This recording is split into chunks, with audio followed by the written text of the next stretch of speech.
What do you say is theistic evolution? How would you describe theistic evolution? And do you think it is biblically compatible with the account in Genesis?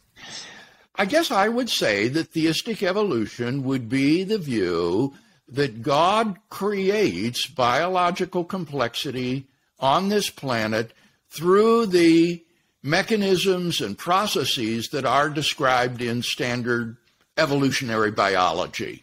So that God is ultimately behind it, but that science gives an accurate description of the series of secondary causes. Now, I don't think theistic evolution excludes that God might intervene at particular points in the process to do something miraculously, but basically it would accept the explanatory mechanisms that are postulated by contemporary evolutionary biology.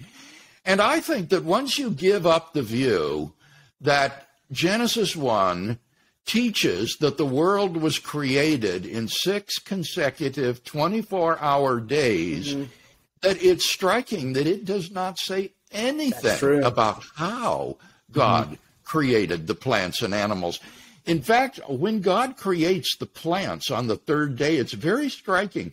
God doesn't say, let there be vegetation and fruit trees on the earth, and it was so.